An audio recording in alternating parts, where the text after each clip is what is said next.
মানে আমি তোমায় সকাল সকাল কোন অলক্ষণে কথা বললাম রানী? আমি তো কিছুই বুঝতে পারছি না। বললেন না, অলক্ষণে কথা বললেন না। ভুলে যাবেন না, আমি আপনার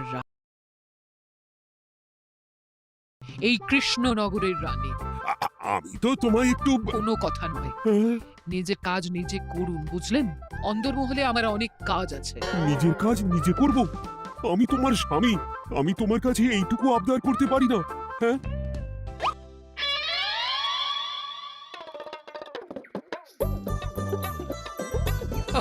আজ গিন্নির সাথে বচসা করতে গিয়ে দেরি হয়ে গেল। মহারাজ আবার আমার দেরি দেখে রেগে না যান।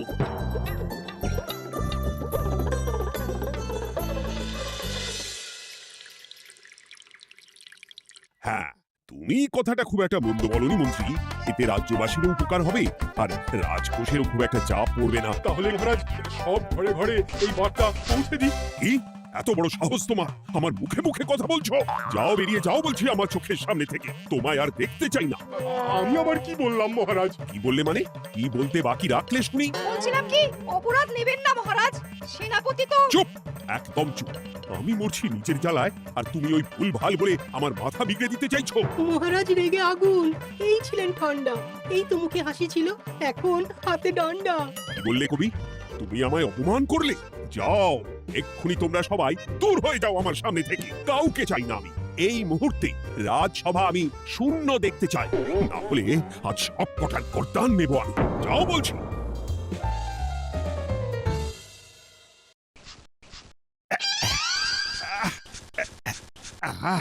একটু শান্তি হলো।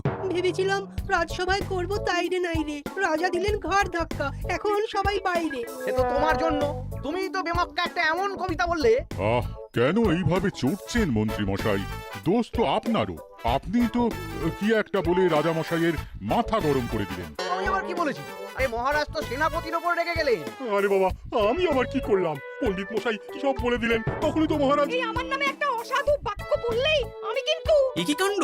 কৃষ্ণনগর রাজসভার সভারত্নরা বাইরে বের হয়ে কি মহা হট্টগোল শুরু করলেন। মহারাজ সবাইকে একসাথে ঘাড় ধাক্কা দিয়েছে। ওরে বাবা, এতগুলো ঘাড়ে রাজামশাই একসাথে ধাক্কা দিলেন কিভাবে? আচ্ছা, দোষটা কে করলো? দোষ করেছে ও, দোষ করেছে ও। দোষ করেছে ও। দোষ করেছে ও। এবারেও কেউ একমত হতে পারলেন না কে দোষ করেছে। হ্যাঁ, আচ্ছা বেশ, কি হয়েছে কেউ একটা খুলে বলুন দেখি। আমি বলছি, মহারাজ বেশ খোশ মেজাজি ছিলেন, কিন্তু হঠাৎ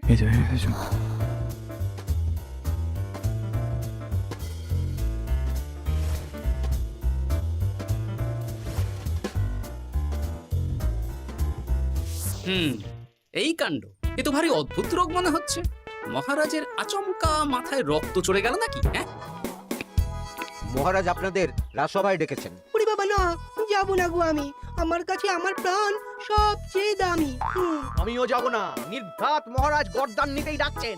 আমিও যাব না গোপাল, আমারও প্রাণের বড় মায়া। আচ্ছা, এটা কি কোনো কথা হলো? হ্যাঁ, প্রাণের মায়া কার নেই বলুন তো?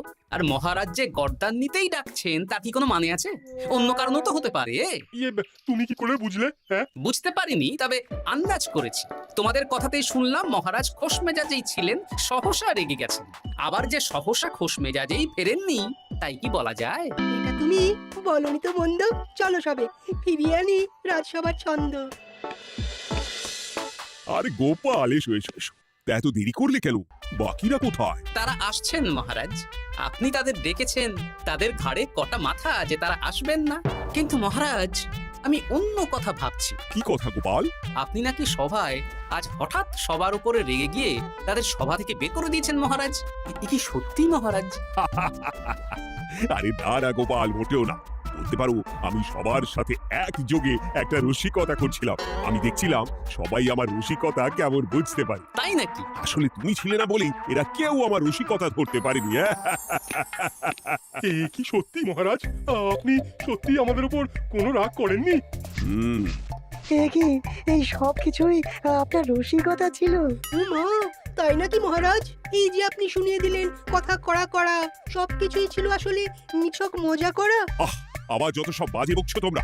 এত কথা কেন? তোমরা কেউ আসলে মহারাজ কৃষ্ণচন্দ্রের রাজসভার যোগ্য নও। যাও, যাও দূর হয়ে যাও। কিন্তু মহারাজ এই যে আপনি বললেন, তুমি সবার আগে যাও তো, তুমি হলে সব নষ্টের গোড়া। যাও বলছি, আমার আর ভালো লাগছে না, যাও। জব বাবা।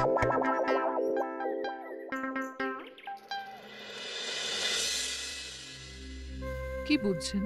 না না না, আমি তো সবই ঠিক দেখছি রানীমা। হ্যাঁ, এটা ঠিক যে নারীর গতি কিঞ্চিত চঞ্চল বটে, তবে তা তো হতেই পারে। বাকি সবটাই ঠিকই আছে। তাহলে এমন হচ্ছে কেন? মহারাজ এইভাবে যখন তখন রেগে যাচ্ছেন কেন? আজ শুনলাম আপনাদের সভা থেকে দুবার বের করে দিয়েছেন, আবার ফিরিয়ে এনেছেন। হুম হুম হুম আমি ওষুধ পাঠিয়ে দিচ্ছি, আর মহারাজের কিঞ্চিত বিশ্রামের দরকার। হ্যাঁ, তোমার মাথা আর আমার মুন্ডু। বলি, আমি বিশ্রাম নিলে রাজকার্যকে চালাবে শুনি তুমি, নাকি ওই অকর্মার ঢেকি মন্ত্রী? না মানে ওই আমি যাও, আর আমার কথা বলতে ভালো লাগছে না, আমাকে একটু একা থাকতে দাও।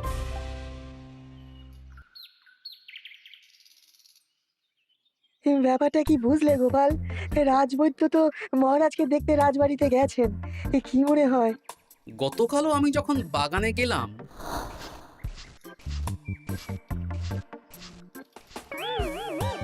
গোপাল, তোমার কি মনে হয় মহারাজকে কোন রোগে ধরেছে? এই রেগে যাচ্ছেন, আবার এই মাথা ঠান্ডা হয়ে গিয়ে ডেকে পাঠাচ্ছেন।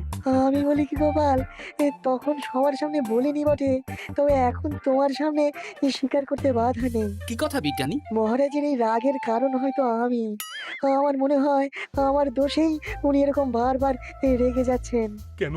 আসলে মহারাজ আমাকে একটা মাথা যন্ত্রণা সারার ওষুধ আবিষ্কারের দায়িত্ব দিয়েছিলেন, তো আমি অনেক চেষ্টা করেও সেই ওষুধটা আবিষ্কার করতে পারিনি। যেটা আবিষ্কার করেছি তাতে সেরকম কাজ হচ্ছে না। আমার মনে হয় ওনার মাথা ব্যথা থেকে এরকম হচ্ছে। সে যাই হোক, তুমি কিছু একটা করো গোপাল। মহারাজের অসুখ কিভাবে সারানো যাবে সেটা নিয়ে কিছু একটা ভাবো। ভাবতে তো হবেই। আজ সন্ধেবেলায় তুমি তোমার বাড়িতে বাকি সভাসদদের ডেকে আনো, আমি সমাধান সঙ্গে নিয়ে সময় মতো চলে আসবো। আচ্ছা বেশ, তাই হবে। আমি এখনই বাকিদের খবর দিয়ে দিচ্ছি। আর বিজ্ঞানী, একটু এদিকে এসো তো, একটা কথা আছে।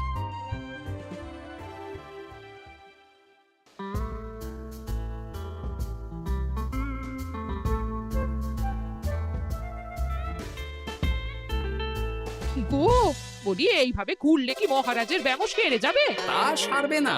তার চেয়ে এক কাজ করি, কিছুটা আলু আর ছোলা সেদ্ধ করেছি, তার সাথে নুন, লঙ্কার গুঁড়ো আর লেবু দিয়ে মেখে আলু কাবলি বানিয়ে দিই, কি বলো? হ্যাঁ, দাও দাও দাও, মন্দ হয় না।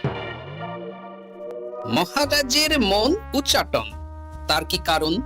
মাঝে মাঝে আসছেন আর মহারাজ রেগে আগুন হয়ে যাচ্ছেন, আবার যেই সে ব্যামো ঠিক হয়ে যাচ্ছে মহারাজ সেই আগের মতন। তার উপর আবার সভাসদেরা মনে করছে তাদেরও কোনো দোষ আছে। তাহলে দুয়ে দুয়ে চার করতে হবে, কিন্তু কিভাবে কিভাবে কিভাবে? এই নাও আলু কাবলি খেয়ে পেট ঠান্ডা করে নাও দেখি। বেশ কিছুদিন আগে বিজ্ঞানী লেবুর রসের জাদুর কথাই তো বলছিল। আচ্ছা গিন্নি, তুমি তোমার বিয়ের সময় তোমার বাবার মুদির দোকানের একটা কাঠের ছোট বাক্স পেয়েছিলে না, যাতে শ্বশুর মশাই মোহর রাখতেন? উমা, সে বাক্স তো ঝুলকালি মেখে আছে গো, তা দিয়ে তোমার কি হবে? ঝুলকালি লেগেছে? বাবা বাবা বাবা, তাতে তো আমার কাজ আরো ভালো হবে। যাও যাও যাও, নিয়ে এসো দেখি। আমি ততক্ষণে বেশ খানিকটা অদৃশ্য কালি বানিয়ে ফেলি।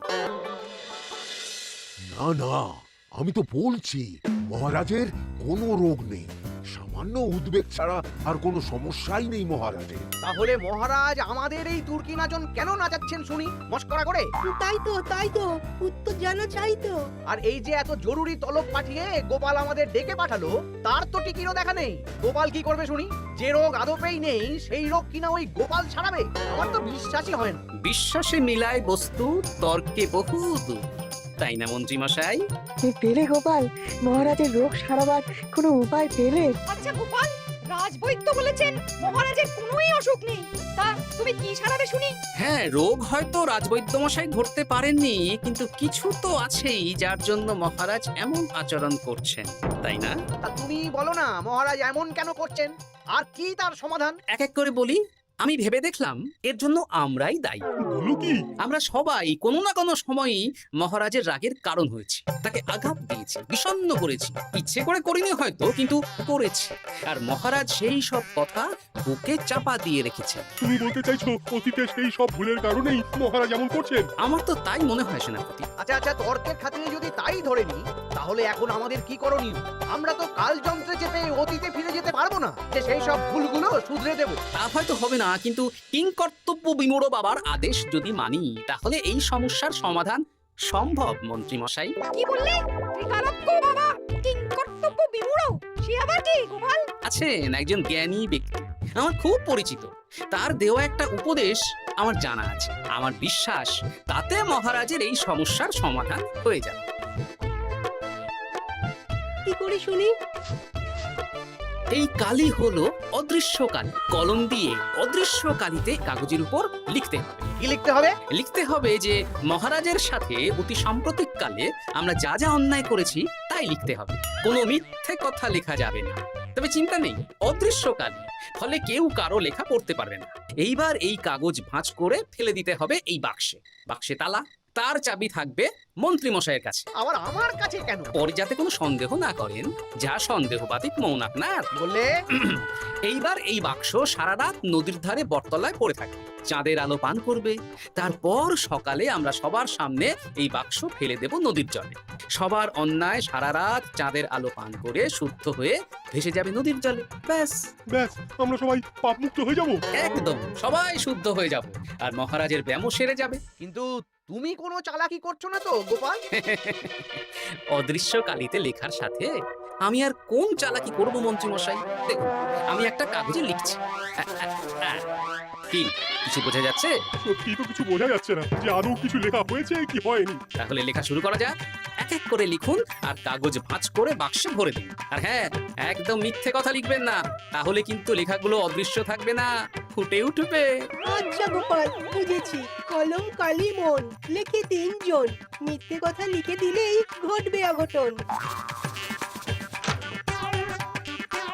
আমি বাক্সটা নদীর পাড়ে সঠিক জায়গায় রেখে আসবো। তারপর কাল সকালে সবাই মিলে এই বাক্স ফেলে দেব নদীর জলে। ঠিক আছে?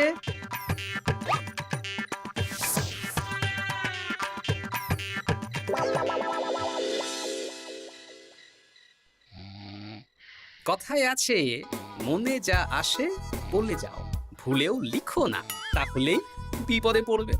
এদিকে কেমন সবাই নিজের নিজের দোষ লিখে বাক্সে ফেলে দিয়েছে।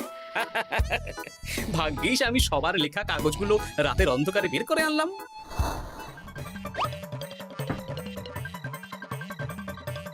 এইবার এই কাগজগুলো ঢুকিয়ে দিলেই কেল্লা ফতে। এখন সবার পাপের স্বীকারোক্তি আমার হাতের মুঠোয়।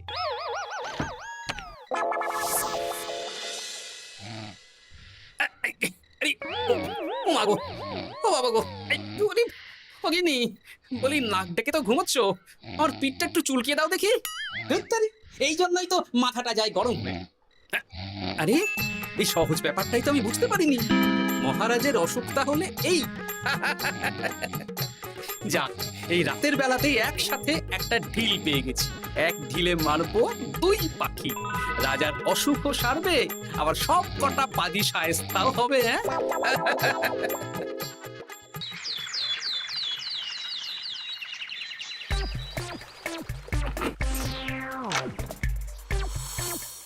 কি এইবার শান্তি হয়েছে তো মন্ত্রী মশাই? যেমন অদৃশ্য লেখা ছিল সেরকমই আছে তো? কিন্তু এতে কি মহারাজের রোগ সেরে যাবে? যাবে না মানে? মনে করুন সেরে গেছে।